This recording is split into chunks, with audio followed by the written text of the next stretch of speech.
What? What? What the hell is this? Harumph. I didn't get a harumph out of that guy. Give the governor harumph. Harumph! You watch your ass. I see you shiver with anticipation. Let the show begin. Hey everybody, this is David Heretic coming at you with another edition of Reactions, Reviews, and Rants. And tonight! Okay, alright, here we go. Making their debut on the channel tonight!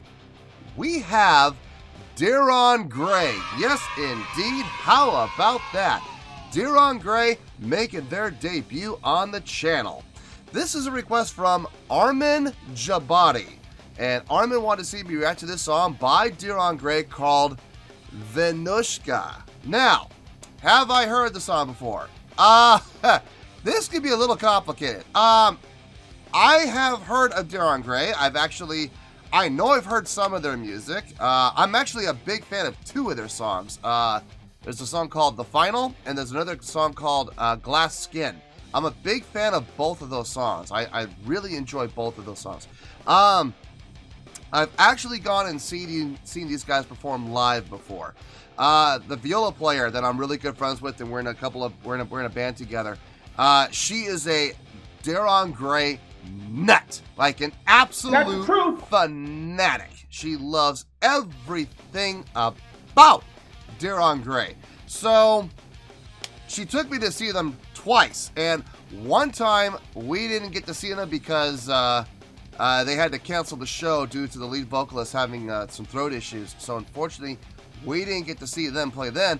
But a few months later, we got to see them perform live at over at Club Nikon, I think it is, over at LA Live. So that was fun. It was a good show. I remember they put on a great show.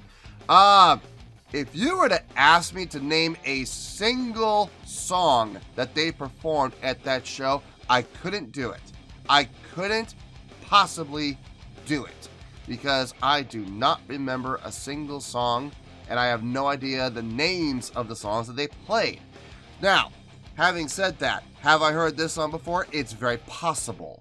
They may have played it at that show, but I don't know. I honestly don't remember.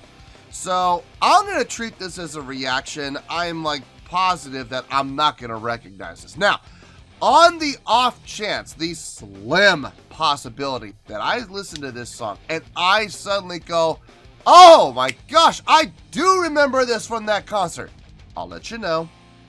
That's the truth. You know me, I'm going to be honest with you guys. This was posted by Kaya, and the video has 29,864 views. It'll get you there. Other than that, there's really nothing else left to say. Link to the original video will be down below in the description for your viewing pleasure at your leisure.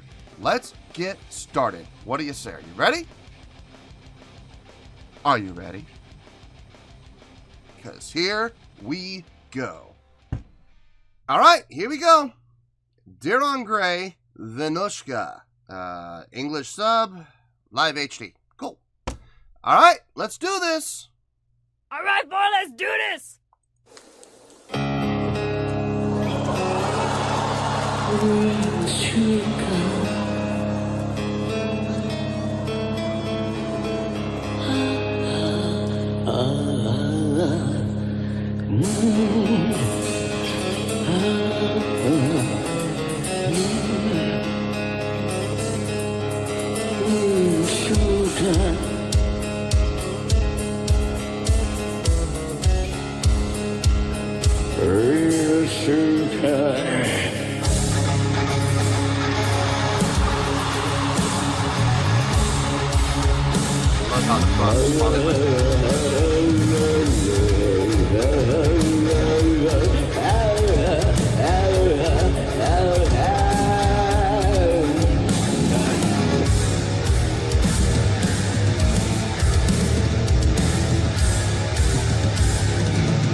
Okay, let me just start off by saying I do not recognize this.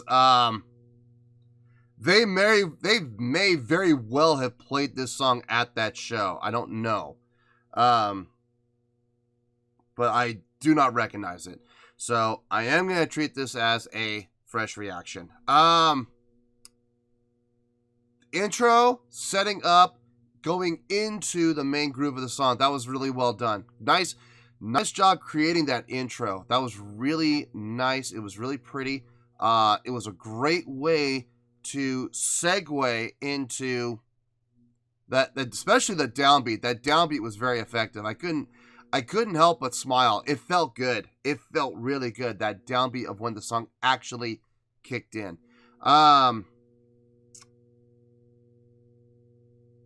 So far, so good. I'm digging everything about this. I know it's a long song. But I have a feeling this is going to be good. I'm not hesitant at all about this. I already have a feeling I'm going to enjoy this. So let's keep going.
He's up on the Eagle Block. I do remember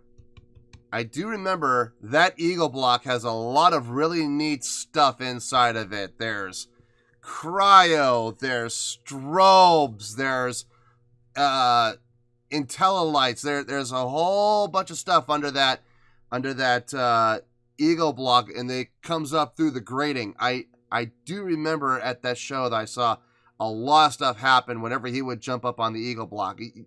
You don't know what to expect. You don't know what's coming, but it's usually something pretty cool. I'm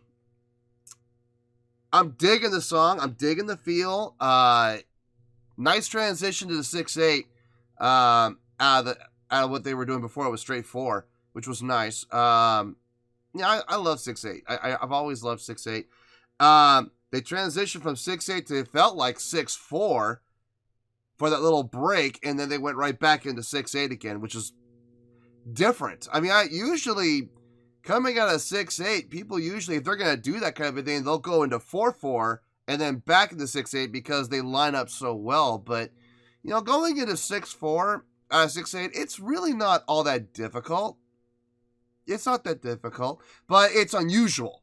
It's unusual. You don't hear it very often, so. Anyway, let's keep going here. This I'm enjoying it so far. Let's keep, but then again, we got another 6 minutes. Not to sound pessimistic, but they got a whole 6 minutes to blow it, you know? Anyway, let's keep going here.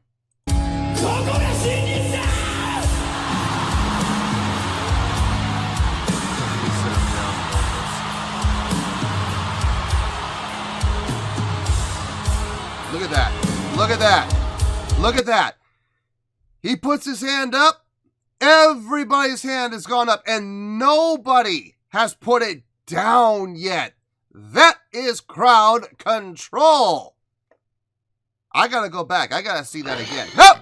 Nope. I don't care. Hey, it's my show. If I want to go back, we're gonna go back. I want to see that again. This is what I'm talking about a lead vocalist having control of the crowd, man. All he did was put his hand up. I have no idea what he said. He probably said something, I could be wrong about this, and more than likely I am wrong about this. He probably said something to the extent of, put your hand in the air, and everyone did, like on command. And here's the thing, they've still got it up. It's not like they put their hand up for, 2 or 3 seconds and then they put it down. No, they still got their hand up.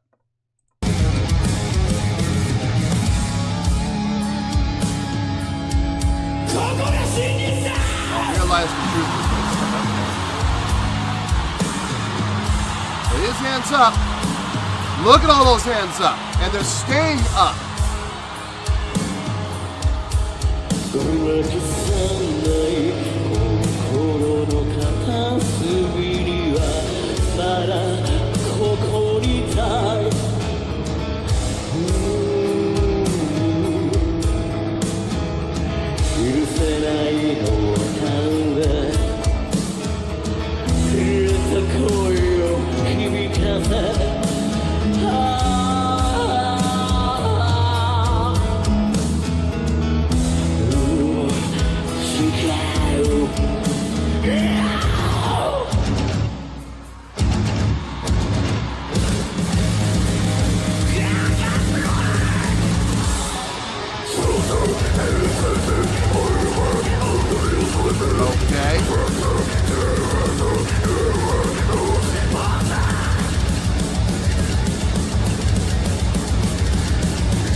I love this about Dir En Grey.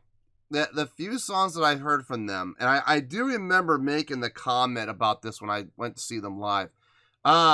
Their songs change up, feel so often. And I'm not talking about just, switching from a halftime feel to a straight time feel. No, I'm talking about they will just take off full blown at like a whole new tempo. And they will reestablish a new tempo later on, or come back to the tempo that they originally established at the beginning of the song. These guys don't just play around with feel. I mean, they do. Don't get me wrong. They do play around with feel. Clearly going into that double time feel, but at an accelerated tempo. And now, it's like they're coming out of that double time feel fully into a slower tempo now on top of it. So these guys take it to the extreme, which, a lot of people get put off by it. It depends. For me, as long as it gives... as long as you give the new tempo a chance to establish itself, and as long as you give it a chance to gel before you switch it back again, I got no problem with it. They went on for a while with it, so I was okay with that. I was fine with it. It didn't bother me at all. But I know these guys are notorious for doing stuff like that. The lead vocalist, God, what's his name? Kyo. Great vocalist. I mean, the guy knows. He reminds me a lot of like Mike Patton's style of vocalizations, where he's able to just manipulate his vocal tone and his vocal approach and his sound and his diction and everything else. He's able to completely alter it, like on the fly, to make it sound like a completely different person. And I respect the hell out of him for that. Gosh, what else? That's all. I think that's it for right now. Let's keep going here, and let's see where this goes. Just drops down.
Wow.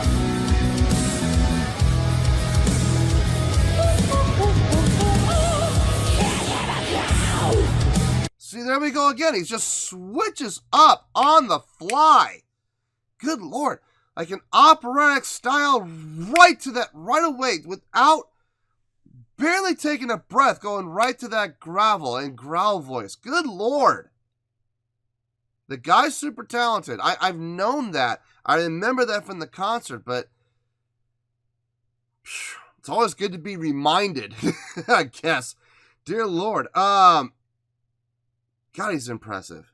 I feel like I'm spending a lot of time on him. And I should be paying attention to everybody in the band, but I can't help it. The guy is just absolutely mesmerizing. But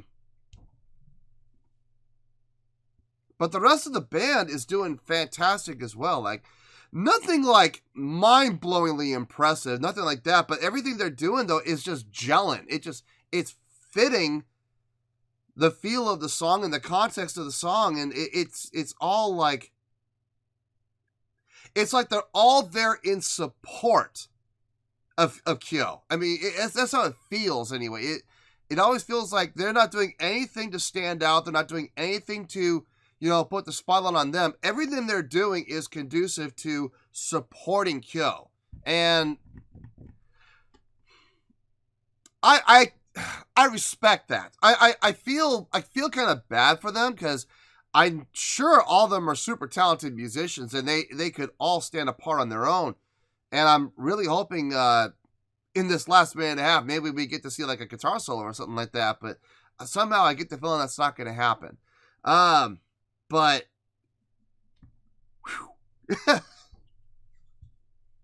it's,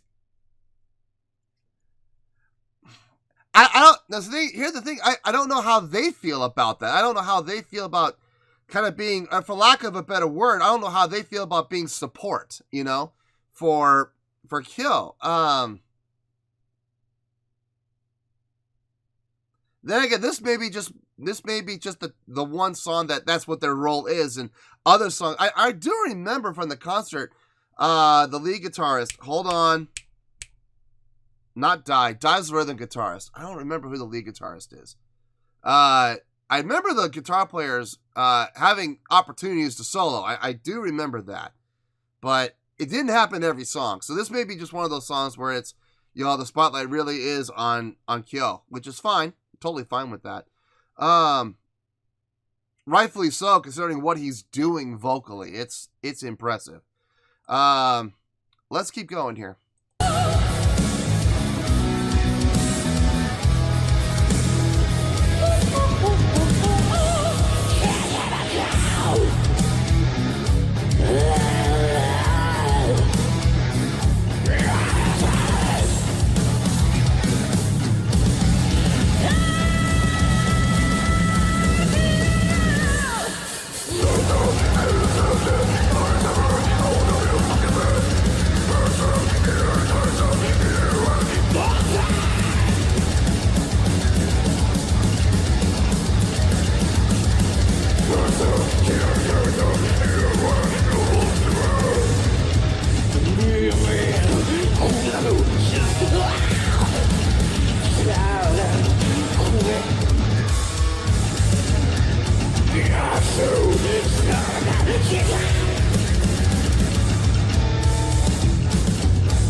That's how they end. All right. What a ride. Oh, man.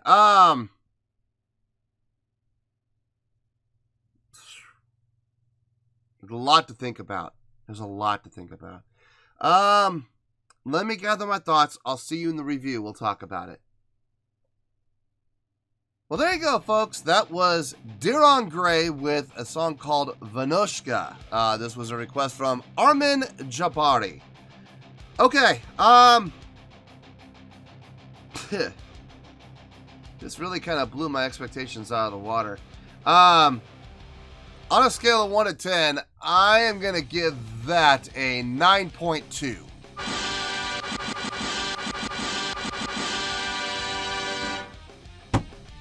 Yep, 9.2. I feel great about that score.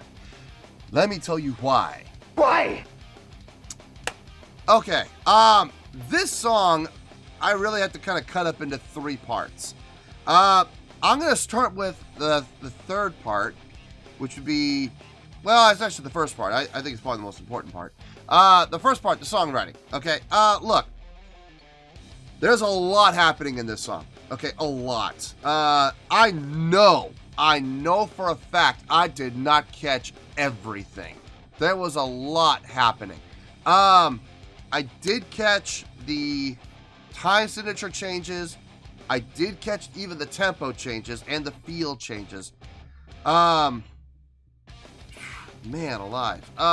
There was it was coming out rapid fire. But here's the thing. It wasn't coming out so fast that it became chaotic. It never, like, if it had been switching up like every 4 measures or every 8 measures, that would have been an issue with me. But it never went that short. I think the shortest it went was like during the chorus when it went to that double time feel.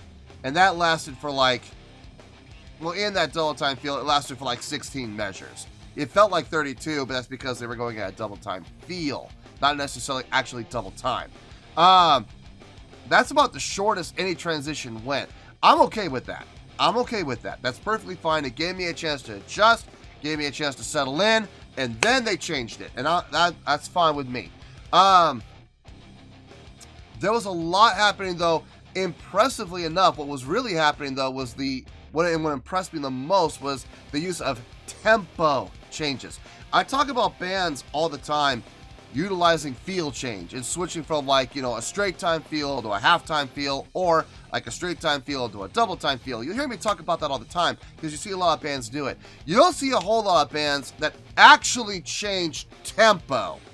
And this band did it several times, along with changing feel. So like, take that chorus, for example. When they went into that double time feel, now that part didn't get changed in tempo. But prior to that, when they actually started the chorus, there was a tempo change. So it was slight, but it was still there. It wasn't like, an 80 beats per measure difference, but it was about a 30 to 40 beats per minute difference. It was significant enough to be noticeable, which is totally fine. The switching between time signatures, that was also impressively done and very strategically done. And what made it even more impressive was how they would use subdivisions to make the new time signature sound different than it really was. So I'll give you an example. At the beginning, they were in 4, right? 4/4 time. They switched to a 6/8 feel. Not a 6/8 feel. They actually switched to 6/8 time. Now, they switched it up. In that 6/8 feel, they started going into a subdivision pattern that made it sound like a completely different thing. And I'm not going to lie, guys, I got thrown off. I really got thrown off, and I got a little lost because I'm sitting here trying to count it, not realizing that they were still in 6/8. But because of the subdividing they were doing, it made it sound like, 5/8 or 7/8. And I'm sitting there going, wait a minute, hold on. We were in 6. Once I locked into the 6 and I tried to put the subdividing out of my head, it locked in perfectly. And it was still 6/8. But those subdivisions, they messed with me. They really did. But here's the thing. Despite all that, the song still felt good. Like, really good. So, great job on the songwriting. Great job on the arranging. Especially when it came to manipulating time, both time signatures and tempo, along with manipulating feel in a way that it didn't sound chaotic. Like, everything felt good and everything made sense. So, congratulations to them on accomplishing that. Next thing I want to talk about, the instruments. The instrumentation. Great job on all of their parts. Everything sounded fantastic on their end. Nothing stuck out like a sore thumb. Everything made sense. I loved the use of dynamics. That, of course, comes back to songwriting and arranging, but they still executed those dynamic shifts so well. So, gotta give them a lot of credit. As far as members of the band, I know a few of them. I know Di is the rhythm guitar. No, he is rhythm. He's rhythm. He's rhythm guitar. I don't remember the lead guitarist player's name. God, Shinya is the drummer.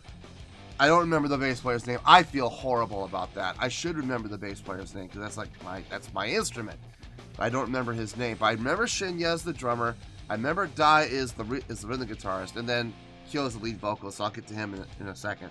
No, but everything that was happening on the instrumentation sounded fantastic. Guitars, nice guitar tones from all of the guitars, including the acoustics. When they would switch to the acoustics, it was really nice, great tone. Getting a good tone out of an acoustic, believe it or not, it's a lot harder than people think. Everyone's like, well, it's an acoustic. It has its own ambience. It has its own, own tone. You're right about that, it does, but at the same time, you could still shape it and you can still enhance it with some very basic effects. Like, you can first and foremost EQ it. You want to make sure it's EQ'd properly so it doesn't sound too hollow, especially in an electric setting. Whenever you switch to an acoustic guitar in an electric setting, you really want to make sure it's EQ'd properly so that the tone fits. You can always add things like a little bit of reverb, a little bit of chorus, doesn't hurt. But they mix their acoustics really well. Electric sounded thick, crunchy, not muddy, just a nice thick crunchy tone. Bass, believe it or not, I could actually hear the bass on this. Sounded fantastic. Nice clean tone.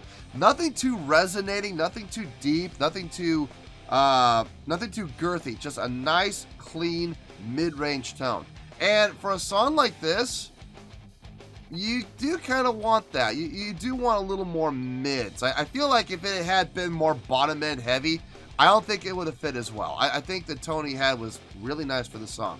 The drumming on this, fantastic. I know Shinya on the drums. I know he does a great job. I remember being very, very impressed with him when I saw them play live. That was one of the highlights for me, was watching him play.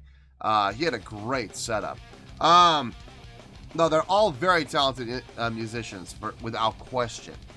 Now, the third part. Here we go. Kyo. I remember being impressed with him when I saw them play live. I remember the final and Glass Skin, hearing those recordings, being very impressed. In particular, Glass Skin. I was a little more impressed with that than the final. The final's kind of more like just like a straight ahead rock song, and that's cool. I mean, I dig it for that reason. Glass Skin a little more vocally challenging than the final. So I remember hearing that song many times and thinking to myself, I'm sure you could do more. And when I got a chance to see them play live, my suspicions were confirmed. This song though, really showcased Kyo. Like, really showcased him. I do not remember if they did play this song live at the concert I went to. If they did, I don't remember it from the show, but seeing it here, wow, what a display, and what a great example of being able to manipulate your voice in so many different ways on the fly. 1 second he's doing operatic, the next second he's doing grit and gravel. His range is impressive. Very, very impressive range. And I'm not talking about the falsetto. The falsetto, look, I hear people do falsetto all the time. Now, I will say he's got a nice falsetto. He's got a great, strong falsetto. It's not breathy. It's not airy. It's strong, supported, clear. It sounds great. What I'm talking about is his chest and blend voice. What a nice range he has. And it sounds strong. Not one time when he went up into the blend voice did it ever sound strained or forced. It sounded very natural. I'm willing to bet he could probably go higher than that. I don't think he peaked out. I think there's more to go in there. But it was a very impressive range demonstration without question. On top of all of that, what a great showman. What a great stage general. All he had to do was stand there on the ego block, look into the crowd, and raise his arms. And the crowd responded. Now, I know I've talked in the past about showmanship, and everybody has this misconception that when I talk about showmanship, I'm talking about acrobatics, I'm talking about, butterfly kicks, I'm talking about somersaults, I'm talking about running around the stage like a madman. No, I am not talking about that. I am talking about putting on a live spectacle, putting on a show that is visually stimulating as equally as it is audioly stimulating. So if you have a lead singer like Kyo, who is able to literally stand on an ego block and raise his arms and the crowd responds, guess what? That's showmanship. It is. I mean, he took the time to stand there, take the pose, look into the crowd, wait for his moment to take his shot. And when he did, he made it count. Raising the arms, crowd responded. Raises them a little higher, crowd responds even more. That's what I'm talking about. That is stage presence. That is showmanship. I first noticed it when he put his hand up, and everybody on the floor, hand up in the air, and I didn't see a single hand go down until he put his hand down. And here's the funny thing. He didn't tell the crowd to put his hands up in the air. He said a line, as I saw from the, thank goodness for those little subtitles. He said something in regards to what the lyrics were calling for in the song. He was still singing the song. He didn't say put your hands up. He just put his hand up and everybody responded. So that's great crowd control. That is being a stage general. When you're able to command the crowd like that without saying a word, and being able, just through motion and movement and gestures, being able to get a response like he did, that's very, very impressive. So kudos to him. Now look, you combine all three things. Was my mind blown? Yeah, it was. Between the songwriting, the musicianship, and Kyo's stage presence and vocal ability, yeah, my mind was definitely blown without question. If I'm being honest here, and you know me, I'm going to be honest with you guys. The song was a little long. It did feel like 9.5 minutes, okay? Now, I will say though, the song did not drag. The song did not feel like it took 20 minutes to get through. I wasn't sitting there watching the clock going, oh my God, when's the song going to be over? No, the song just felt like it was. It's a 9.5 minute song. It felt like 9.5 minutes, okay? It was a little long, but I also at the same time do feel like everything that was in there was necessary. So I can't knock the song for that. I can't knock it. Just me personally, like I said, it did go a little long, but it was all enjoyable. So it's not a criticism at all. It's not a complaint. It's just, it is what it is. But yeah, 9.2 is where we're at, and 9.2 is where we're going to stay. So 9.2, final score, I have spoken. Well, that's going to do it for this edition of Reactions, Reviews, and Rants. Hope you all enjoyed the show. Hopefully I was able to entertain you. If I was able to put a smile on your face and brighten your day, then I did my job, and I'm so glad I could do it. If you want to join the fan base, feel free to click the button over there. If you feel like liking the video, go ahead and like the video. If you want to click the bell, go ahead and click the bell. It honestly doesn't make any difference to me, but if you feel like doing these things, then by all means, feel free to do so. Well, that's going to do it for the night, folks. Until next time, this is David Heretic signing off, reminding you to stay fabulous and support each other. Later. Peace.